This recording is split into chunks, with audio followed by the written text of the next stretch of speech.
to change it, and you're right, it was mentioned before, up in Worcester County, there's a lot of land that you can get cheap, right? Who's moving there? Right. Those same people that want to change the laws. Yeah. I think people move here with the the, yeah, I think that people move here with the right intentions, right?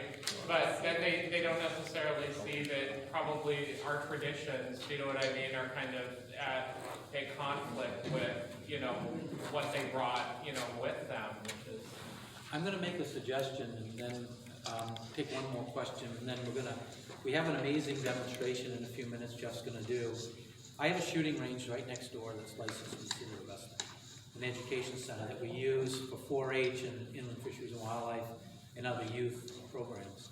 And as I was sitting here listening to the two sides talking about the difference between urban and rural, I'm thinking a new program might be to offer to legislators, newly elected, an opportunity to come here, as the Bureau of Veteran Services counselors did here, and I'll talk a little bit about that in a second, who have never touched guns but are working with people who are handling guns, to possibly come here willingly, want to learn about firearms, do a safety program here, learn all about how to handle them safely, and go next door on our range and actually fire a firearm. Sign me up.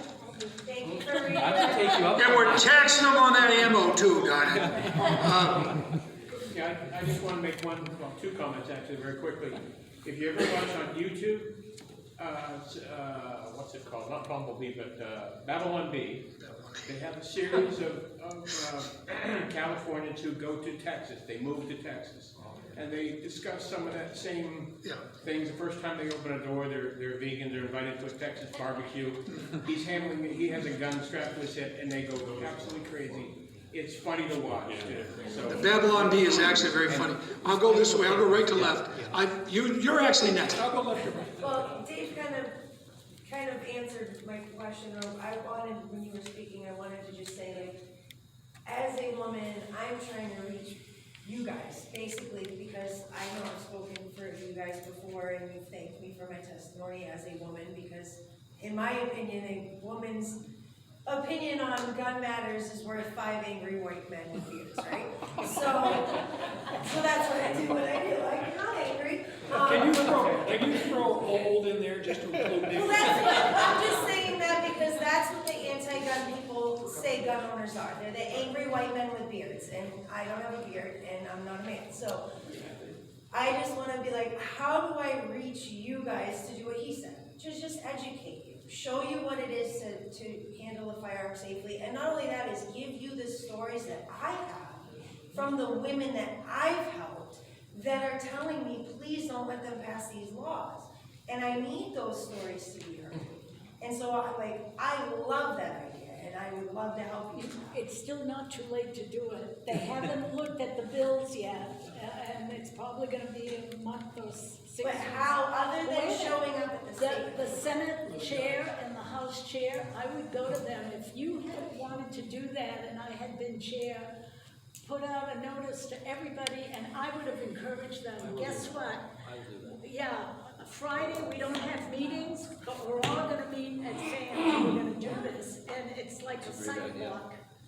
And I think you get some takers. One last comment. Well, there's two, they let them. I'm sorry. What I'd really like to see, and you see it in other states, especially out west and down south, is they have clubs that get together on like a Saturday, and they do written tests, they do shooting, they do archery, they do the whole thing, and it's like a sport.